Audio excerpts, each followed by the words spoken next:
Quand tu crois que Bruxelles a touché le fond, bah en fait tu t'aperçois que tu te plantes parce qu'à chaque fois il continue de creuser. T'as un ancien commissaire européen, là, il s'appelle Didier Reynders, qui vient d'être mis en examen pour blanchiment d'argent à hauteur de 800 000 euros, rien que ça. Le type a dirigé la justice européenne. Et c'est ce même personnage qui se permettait de faire la leçon sur l'état de droit à la Hongrie ou à la Pologne. Ouais, le gardien de la morale, pris la main dans le sac. Et personne ne s'étonne. Silence assourdissant et total à Bruxelles. Même silence total dans les médias, comme d'hab. Bah oui, bah parce que là-bas, en fait, la corruption, c'est pas un dérapage, hein. C'est devenu un système. Et le fameux Reynders, là, on a l'impression que c'est juste une petite partie visible d'un gros iceberg qui est fait de magouilles, de commissions, de contrats flous et de fortunes qui s'évaporent. Rappelle-toi le coup des SMS, là, qui ont disparu. Souviens-toi aussi de cette histoire de milliards gelés dont une partie a mystérieusement disparu. Les affaires d'ambassade, les transactions complètement douteuses avec le Kazakhstan, le Qatar, etc. Et aujourd'hui, le mec est rattrapé par la justice. Ça, c'est le vrai visage de la grande broyeuse. Tu sais, l'Europe des valeurs. Et pendant que ces gens-là détournent, se servent, mentent, etc., ils t'envoient la facture. Bah oui, bah parce que pendant qu'on parlait de cette affaire, la Commission européenne, figure-toi qu'elle a sorti une nouvelle folie. Ouais, une nouvelle dette commune. Bah oui, ça s'arrête pas là. Je t'en donne des nouvelles, moi, de l'Europe. Hein.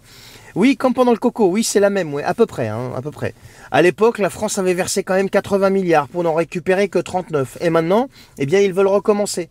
Au nom de l'aide à l'Ukraine, ouais. Cette fois-ci, on parle de 140 milliards quand même, hein. Et ce sera encore nous qui paierons. Bah oui, parce que l'histoire des avoirs russes et compagnie, bon, bah la Belgique a dit non, je sais pas ce que ça devient, on n'en parle pas trop de cette histoire. Mais bon, quoi qu'il en soit, on appelle ça la solidarité européenne. Moi, j'appelle ça du gros racket organisé. Et comme si ça suffisait pas, eh bien, ils viennent d'ajouter encore un nouveau chèque de 1,8 milliard. Bah ouais, toujours pour ZZ. J'en ai parlé de ça dans ma vidéo d'hier. Donc 360 millions d'euros qui sortent directement des caisses françaises parce que on est quand même contributeur à hauteur de 20% à cette Union européenne. Tout ça pendant qu'on te dérembourse les médicaments, qu'on te taxe à tout va, on te trouve une trentaine de nouvelles taxes, etc., qu'on taille dans la santé, la sécu, etc. Faute d'argent, oui. Il paraît qu'on n'a plus d'argent, mais pour l'Ukraine, on a toujours de l'argent, tu comprends. Là, c'est bizarre, ça coule à flot à chaque fois. Ben ouais, ça c'est la vérité, ça. L'Union européenne, les amis, c'est devenu une machine à ponctionner les peuples pour nourrir ses propres réseaux. Ça, c'est la réalité. Une structure sans aucun contrôle, sans aucun contre-pouvoir. Ils font ce qu'ils veulent, les mecs. Les mêmes décident, s'enrichissent et se protègent entre eux. Et pendant ce temps-là, en France, bah, on s'enfonce. Les Français trinquent. Et personne n'est responsable. Tous ces débatteurs, là, tu sais, les 577 députés, là, qui débattent. Mais qui remet tout ça en cause? Personne. Et si vous croyez que tout ça, c'est fait pour notre bien, mais il va falloir se réveiller, les gens, hein. Ce système, c'est un piège. C'est une prison dorée où les dettes, les subventions, les scandales se succèdent pendant que nous, on paye. Alors oui, il est temps de le dire. Plus un euro pour cette Europe, pour cette broyeuse, comme le dit le grand Philippe de Villiers.